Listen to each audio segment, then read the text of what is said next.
Okay, let us see if we are streaming.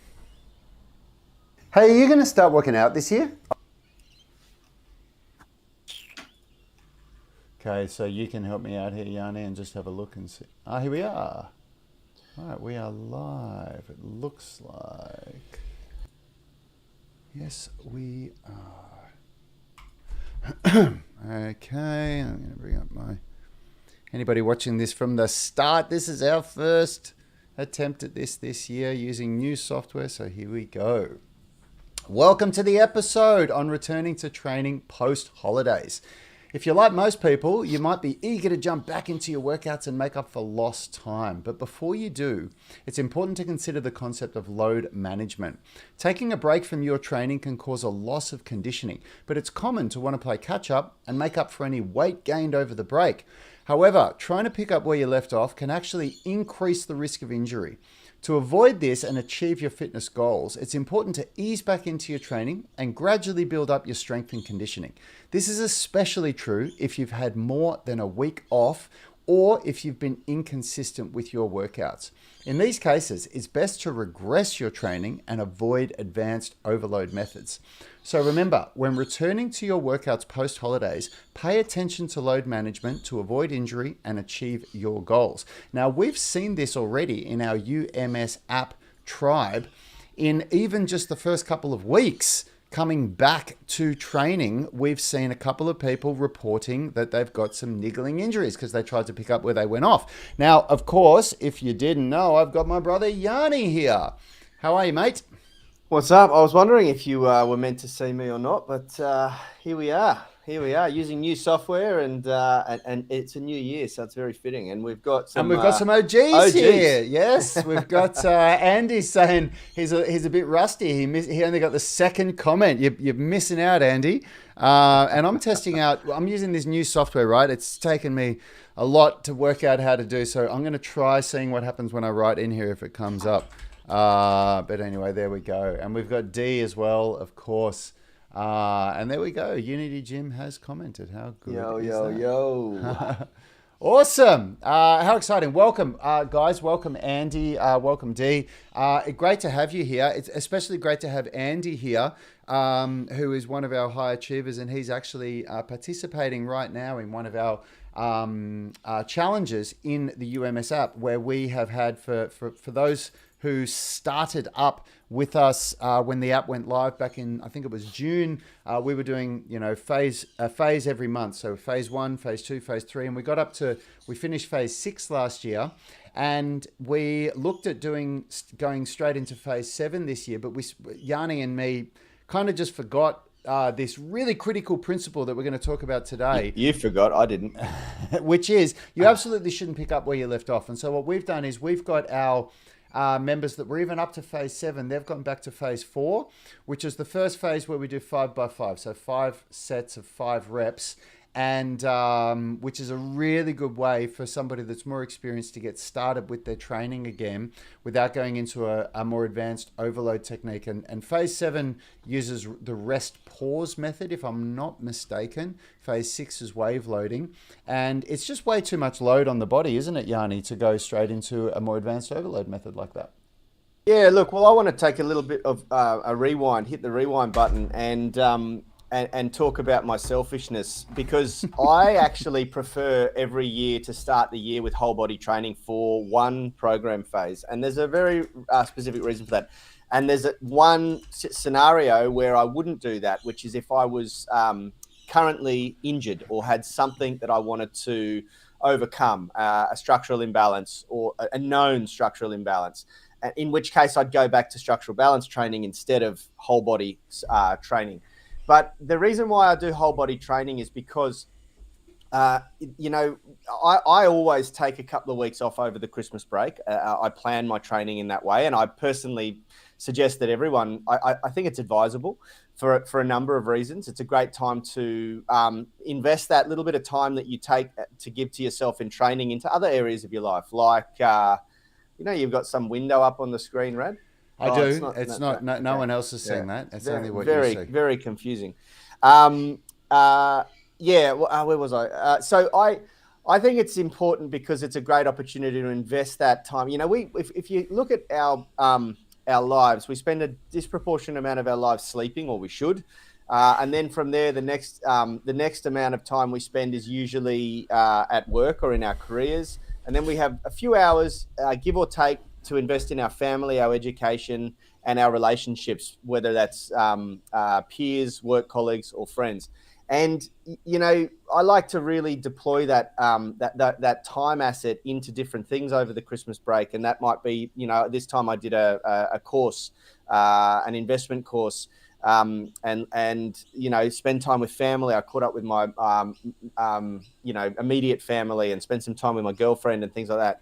And during that time, I don't prioritize exercise as much. I do try to exercise a bit, but it's often different. It's not the same regime. It's usually much less intensity. It's usually much less volume. It's usually much less frequency. And often even the exercise complexity changes, and I don't focus on as much exercise complexity. And so coming back to exercise, you've almost got to treat yourself like a beginner again. If Rad and I had a bit of a debate offline about the threshold, and I was going to say 2 weeks, but Rad's absolutely right. It's more than a week, and I would even go so far as to say more than 5 days. If you haven't trained for 5 days, like you've abstained from exercise for more than 5 consecutive days, and this is the important part, you've changed from a regular routine of training very consistently. So if you're not used to training consistently, this isn't going to affect you as much. But if you've been training, for instance, in the UMS Pro 4, 5, or 6 days a week, and even in the UMS HIT 3 days a week, and then you abstain from exercise for 5 days consecutively, you lose a lot of conditioning. From that 6th day onwards, your body is really regressing, and it regresses fast. Now, it comes back very quickly. It's like, it's kind of like riding a push bike. It only takes a week or two, and you're kind of back, you know, maybe 21 days, and you're almost back on par where you were before. Unlike when you completely start as a beginner, it takes months and months to gain that conditioning or level of conditioning. But you have to treat yourself as a beginner again. And I really like whole body style circuit training for beginners. It just makes you feel great. It helps level up that you know, muscle, joint, and nervous system conditioning, the metabolic system conditioning. It's great to offset any calorie surplus that you've consumed over the Christmas break, because it is the best. You know, high intensity interval training circuits are by far one of the best ways to, you know, create a calorie deficit. And when combined with, you know, the step tracker that we use in UMS, getting your 10,000 steps every day, making sure that you're getting that non-exercise, non-exercise activity thermogenesis. Yeah. Non-exercise activity thermogenesis. Mouthful, isn't it? You know, you're getting those incidental exercises, bouts of exercise throughout the day. Then you're gonna be back on board really, really quickly. And you know, very selfishly last year, I sort of said I want to create this program. One, I spun it to Rad because I thought it would be a very good way for new people to come into our ecosystem, because it is arguably the best way for new people to train. It helps overcome any body composition issues that you've got. It helps condition the body. It helps prepare you for bigger things to come. But very selfishly, I just wanted it for my January program. And so we put it together, and our guys are loving it. And we've got a challenge going right now. And I did my first workout yesterday, and it felt great. You know, it absolutely owned me, because you often try to go in there lifting the same sorts of weights that you would usually lift in a body split workout program. And the accumulative volume of the circuit hits you real quick. Much less rest and recovery. I think the first phase is a 40-30 split. So we're working for 40 seconds, which is roughly 10 to 12 reps, and then resting for 30 seconds. And it's great. It was a great workout. I loved it. Have you tried one of these yet, Rad? Have I tried them? Well, I recorded them. Well, other than the recording where you were lifting baby weights. Oh yeah. Well, of course. I mean, we did this style of training for years. You know, it was one of the styles of training that we adopted quickly at Unity Gym because it's just so popular. And then we went into developing what's now known as the UMS Pro, and that is the more advanced, body part specific style training. That's really, really good for people when they, get to our level, or when they get to even just after several months, and they want to go a bit further. But yeah, this style of training is it's very challenging, to say the least. And it's it's a lot of fun. It really gets the heart rate up, and it ticks all the UMS boxes. It's still developing strength, flexibility, fitness, all in the same workout. It's really, really good. And I actually got off track because you were riffing for so long there, but I had a point that I wanted to say about about having a 5 days off or more with your training. Look, the thing is that what Yani was talking about there, it's absolutely referring to people that are following a proper program. Because if you're following a program like UMS Pro, where you do a new phase every 4 weeks, and then so each 4 weeks you use progressive overload and periodization, it is designed to constantly challenge you so that you don't plateau. That's the whole idea of using periodization. And if you use periodization effectively, it gets far more challenging than for somebody that hasn't been following that style of training very, very quickly. And from phase 5 onwards, we start using overload techniques like drop sets and wave loading and rest pause and 1-5 methods and things like that. And when you get up to phase 6 and beyond, it is way too much to come straight back into after you have had any kind of a break that's more than 5 days off training, or even if you had a month where it was reduced workouts. I did 1 or 2 workouts last week, and it's just not the right thing to do to try to jump straight back in where you left off. What's much smarter is to just go back and do like a 5x5 month where you can work on technique optimization in the fundamental lifts, build up your load tolerance again, and then re-enter where you resumed after several weeks, maybe even 1 or 2 cycles. Because at the end of the day, the whole reason why you're training is to get stronger, more flexible and fitter. That's why you're doing it. It's not to get injured.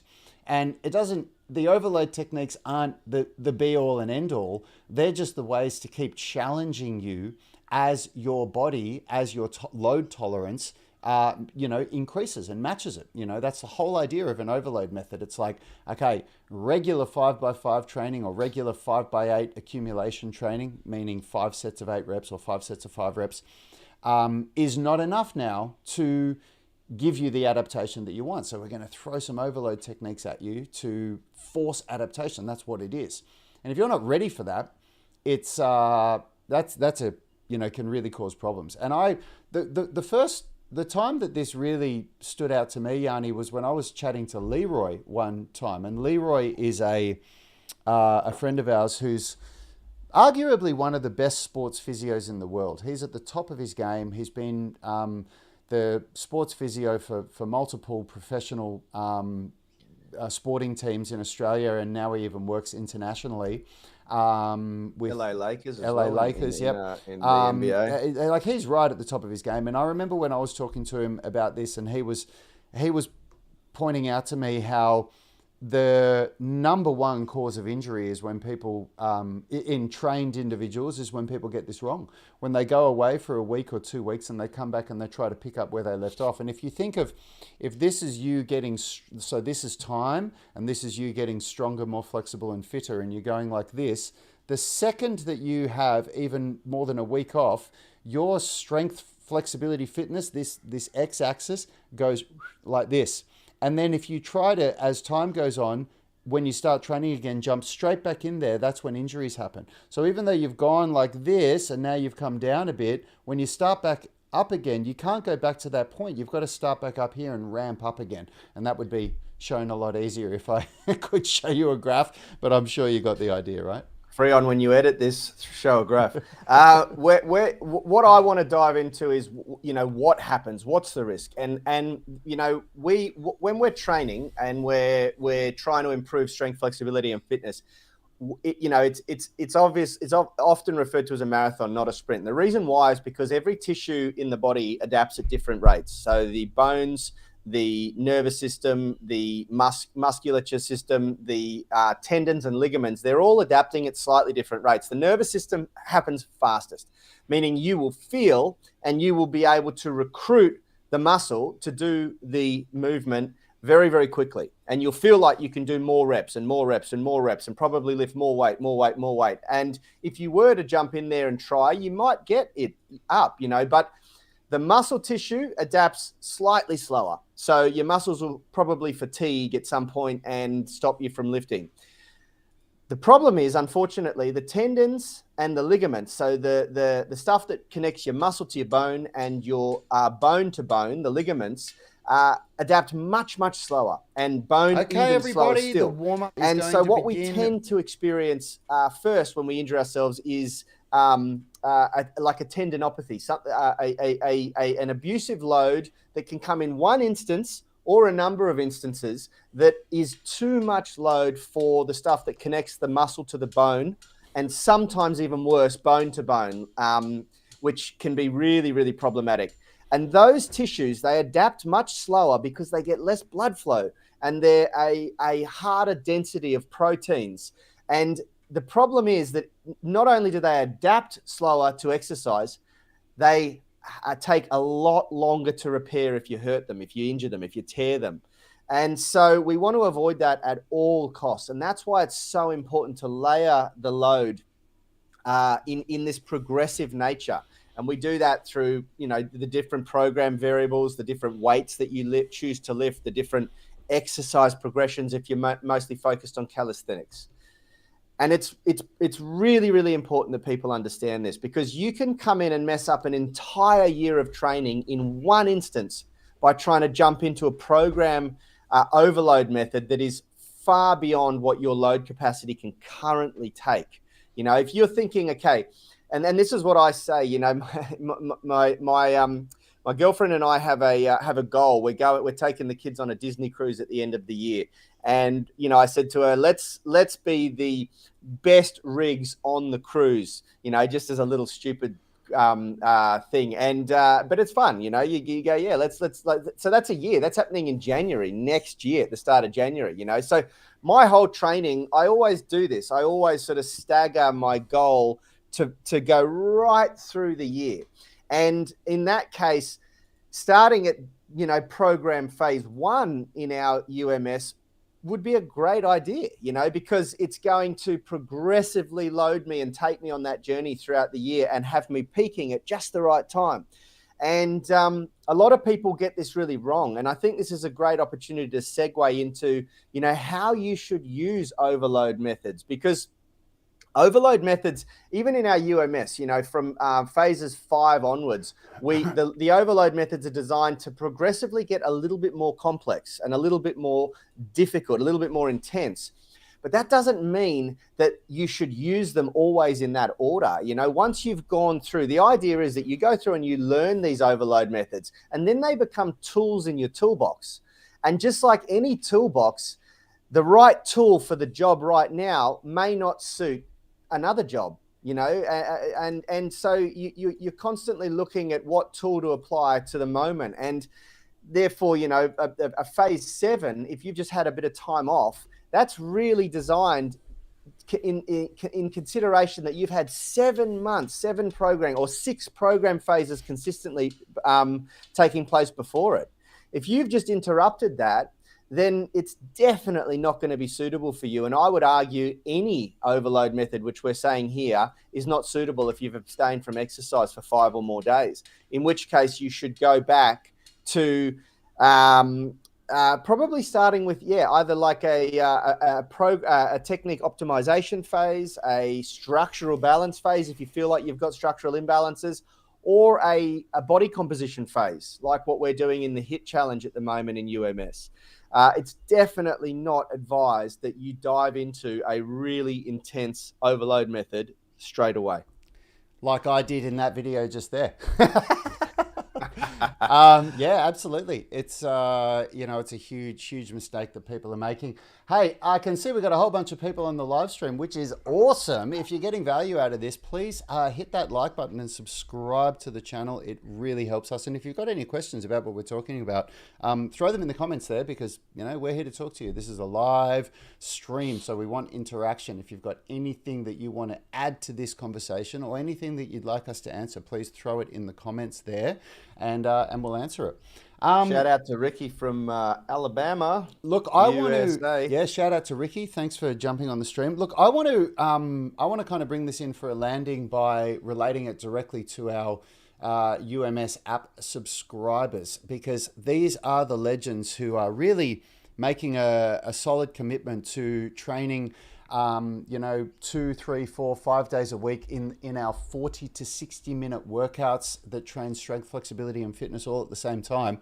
And if you want to know more about that, just go to unitygym.com if you want to know how you can get started. But we've got people that have had a really decent break over the Christmas holidays. I'm one of them. I didn't train nearly as consistently as I did. I think between Christmas and New Year's, I did 2 training sessions. I normally do 5 to 6 training sessions a week.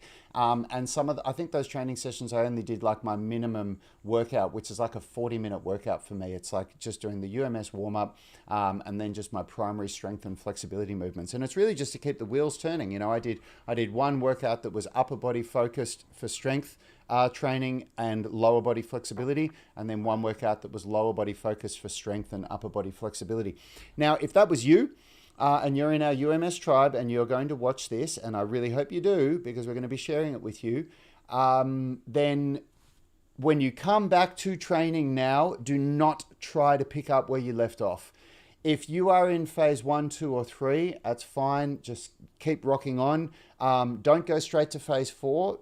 I'd repeat at least 2 weeks, maybe 3 weeks of phase 3. And if you're anything beyond phase 4, go back to phase 4 and repeat it, even just for 2 or 3 weeks. You'll find that it's kind of like how long's a piece of string, to ask the question of how long should I do that for. It's basically as long as it takes for you to get back to where you were before you reduced your volume of training. So, and as we've said, it could be a week, it could be 2 weeks, it could be a whole mesocycle. In my experience, if you get back into at least the frequency of training that you were doing before, so let's say you were training 4 days a week before the Christmas break, if you resume that 4 days a week, but you reduce the intensity, in my experience, it doesn't take more than one mesocycle, so 4 weeks of training, to get you right back to where you were before. And the worst thing that you can do right now is to injure yourself. And that's the whole purpose of this. We just want to avoid those injuries, right? Absolutely. And before we wrap it up, we've got a question comment here from Ice E Files 2. Been dealing with a shoulder pain for the last 2 years and have taken breaks, but realized that's not what works. Slowly getting back to the gym and building up, but I'm having problems in the front, on the bicep tendon, and my shoulder blade pops when my arm comes out. There's one really key point here that they've made that I want to highlight, which is it's very, very rarely a good idea to take time off training, but it's also not a good idea to try to continue doing what you were doing. Often we feel like it can be for 2 reasons. One, you're told to do it by someone who doesn't quite know what they're doing, or 2, you're given bad advice, or 2, you just psychologically take an absolute bashing and go, oh, well, if I can't train the way I want to train, I'm not going to train at all, and I'll just give it some time and focus on something else for a while. The problem is that if it's an overuse injury, which is the most common from training, it's not an acute injury where you've had a fall and torn something, or done a really sudden traumatic injury, then it'll get worse over time. And if you take a break, and also everything else loses conditioning, creating an environment where you're more prone to new injury. So it's kind of like this double-edged sword. The injury that you're trying to heal gets worse, and you make yourself more susceptible to new injuries because you're losing conditioning and strength everywhere else. So what we like to say is you have to alter the training load and stimulus to suit the weak link. And that doesn't mean that if you've got a shoulder injury, you can't train legs properly anymore, but you obviously you can't do super heavy low bar barbell back squats that are going to put an enormous amount of stress on the shoulder if you've got a shoulder injury. You're going to have to figure out a way of training around that so that it doesn't make the problem worse. But stimulus to the injured area, unless there is an obvious muscle tear, where if you do a certain movement, it keeps reopening or re-aggravating that muscle tear, and it's not letting the tissues come back together and heal properly. In that instance, you've got to do something that's going to increase blood flow and help the healing process, but not re-aggravate it. And that's where a good physiotherapist or physical therapist can work with you to help you with that. Or you can get advice from people like myself and Rad in the UMS. But it's very, very important that everyone adopt this mindset that, okay, I've got an issue. I'm compromised in some way. I'm going to figure out how to work around this so that it benefits my whole body and I don't lose conditioning even more so, And often that means if you've been very focused on strength training, you're probably going to get your biggest win from diverting a large portion of your effort, energy, and intention to flexibility training and try to iron out that structural imbalance that's been occurred. Because remember, imbalances can come from one of four things. Either an imbalance between your strength and flexibility, so your skill attributes, an imbalance between the structures in a joint, agonist, antagonist, so think chest and back or biceps and triceps, an imbalance between the inner and outer units, so think stability muscles, core muscles, rotator cuff, as opposed to the big phasic movements, or an imbalance between left and right side symmetry. Any one or more of those things can create an environment where you're more prone to injury, or it will restrict your progress. And so we always want to make sure that we're sort of self-evaluating all four of those areas and thinking, okay, where am I going to get my biggest win?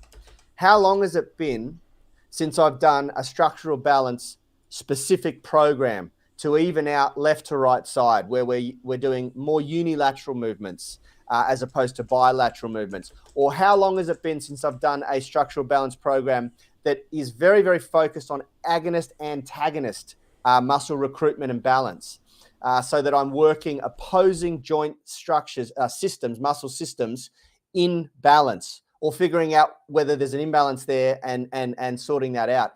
How often am I including remedial exercises and supplementary or auxiliary exercises that support the big primary movers, like your external and internal rotation for the rotator cuff in relation to your bench press and things of the sort?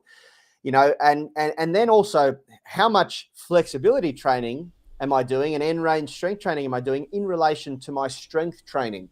Because any imbalance in those areas, if performance, high levels of performance is something that you really want, you're gonna run into very strong headwinds, and your progress is going to be stifled quite dramatically in some cases.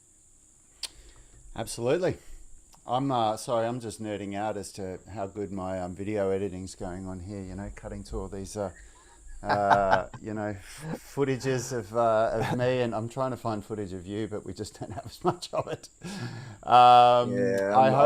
So Icy Files has said I've been to I've been to 6 months of PT, maybe even more. I think what I need is a specific breakdown program to go in the steps. Listen, I always feel terrible doing a shameless plug like this, but I have to do it. And Andy, are you still on here? Can you just say, hey, yes, I'm still here if you are. The truth is that you're right. If you've been doing something for 6 months and it's not getting better, then you absolutely need to try something new. I would say after 3 months. If you're doing something... mate, I would say after 28 days. After Jesus. 28 days. Hang on, let me finish, Yanni. When people join the... Andy, if you can, I'd love what you've got to say about this, because you recently had... an injury, and you've been with us for so many years now that you've gone through some ups and downs yourself. Maybe you can shed some light on what I'm about to say here and the value of the UMS. But we've had people that have had really traumatic injuries. Recently, in recent years, I've had a labrum tear in both shoulders, and it's the UMS, it's following the UMS that got me out of it. Yanni's rehabilitated a full ACL tear. We've had people that have had really bad lower back problems, you name it. And people come into the UMS, and within 28 days they talk about significant reduction in pain, even complete loss of pain from injuries and pain that they've been dealing with for years.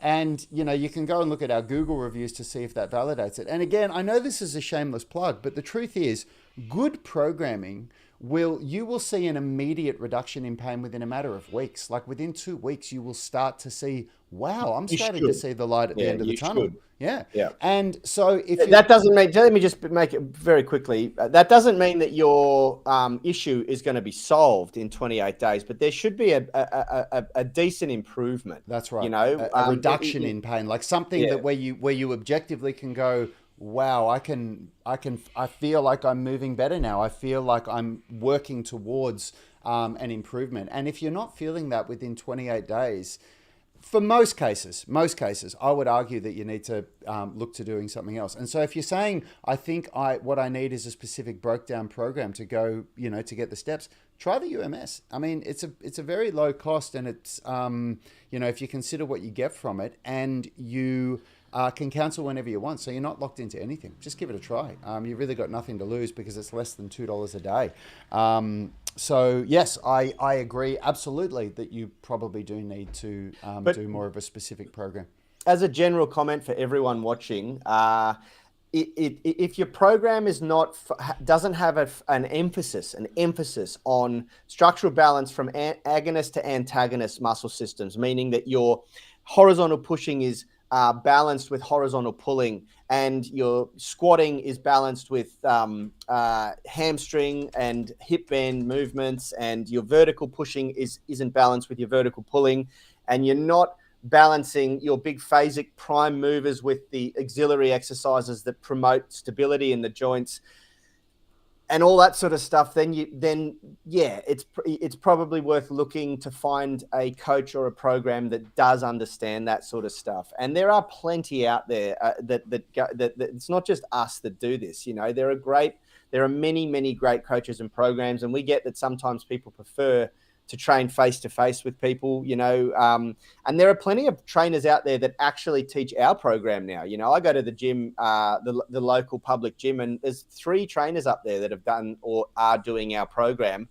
and I see reflections of that in all of their clients' routines and workout, and that's great, because we're not the only ones. Like we've adopted this and stolen this from other people. We're disciples of many great coaches around the world ourselves. So I would just make sure for specificity for ICE files, make sure that your trainer has an understanding of these structures and systems in the body, because if not, and you've got an existing issue, just training really without the right structure or without the right direction can make it, worse in some cases. So I would just be asking those questions and really make sure that you're, it's like a lot of people say, we've got a lot of friends who are physical therapists and physiotherapists in Australia. That's what we call it. And they always say, I hate it when I hear someone say, I tried physio and it didn't work. I tried personal training and it didn't work. It's because there's such a diverse spectrum of skill sets with physiotherapists and personal trainers. And on one end of the spectrum, you've got really scholarly people with PhDs and a lot of skin in the game. And at the other end of the spectrum, you got people who really, in some cases, I would argue, don't know what they're doing.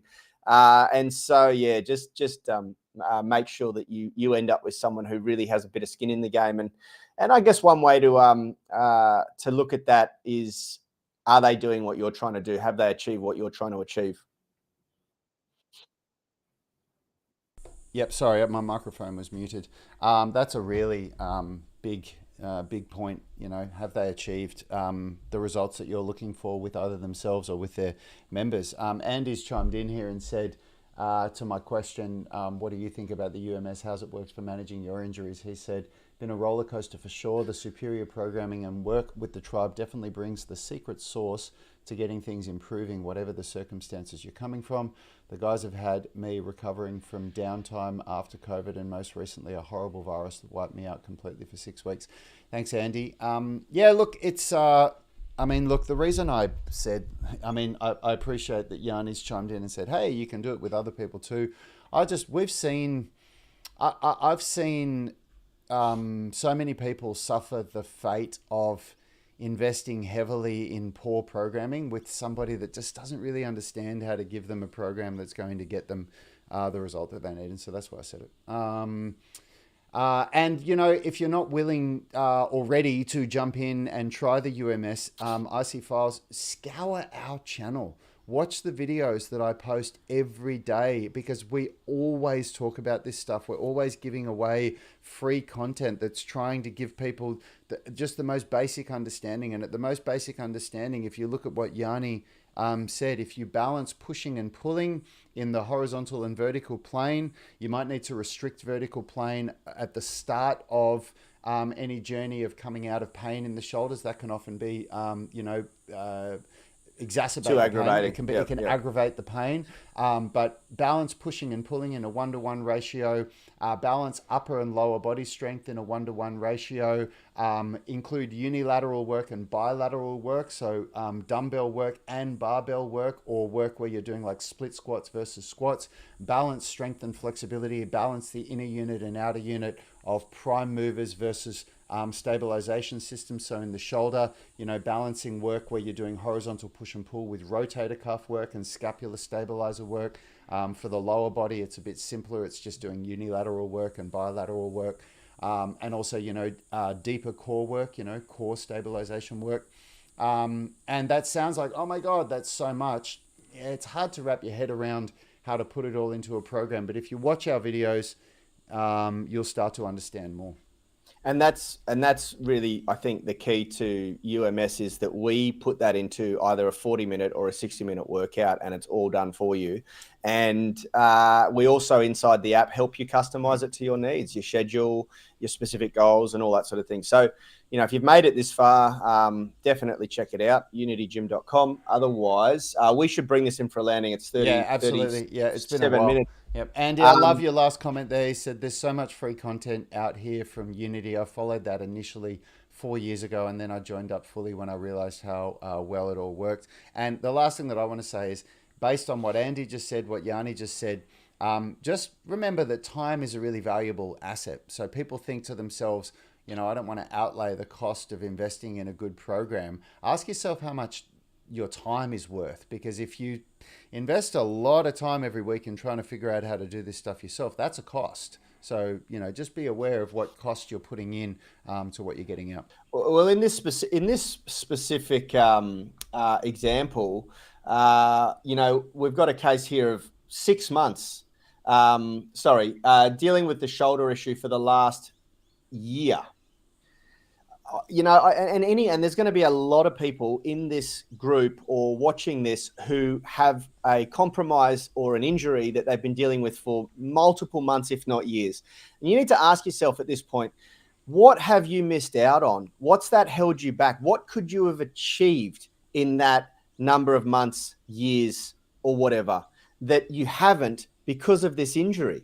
Not just on a physical level. How often has it got you down emotionally, psychologically, mentally? How much money have you invested in trying to solve this issue?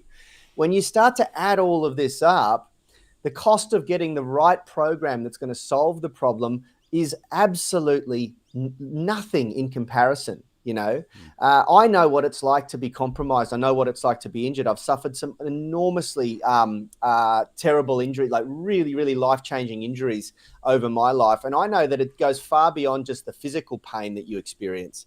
It has a mental effect. It has a psychological impact on your life that affects relationships, that affects work, that affects everything. So just really think about that and weigh that up, and start to think about what it has cost you based on how long you've been suffering this and not found the right solution. Absolutely, yeah. And look, guys, thanks for tuning in. we're going to bring this in for a landing now. If you've gotten this far, please like the video, subscribe to the channel, hit us up with any questions that you have. And for those of you who like seeing this stuff, we are making an intention. Triumphant comeback. We're making a triumphant comeback. This is our first test. I had to work out how to use OBS. I hope I did okay. And we plan on going live Friday morning at 9 a.m. Sydney time. So you'll have to check what that time is. But Andy, you'd be used to that when we used to go live. But we're going to be doing that this week. So Friday morning, 9 a.m. Sydney time. Put it in your calendars and get any questions in that you want us to answer, because that's what we're here for. We're here to help you all in your training and make sure that you achieve the results that you want. Just very quickly on that, anyone who comments a question in this video once it gets uploaded, we'll scour these at the end, or we'll have one of our team do that, and we'll make sure that we answer your questions in the next live. Yep, absolutely. Thanks so much, everyone. I hope you enjoyed that chat, and we will see you. Smash the like button, hit that subscribe bell.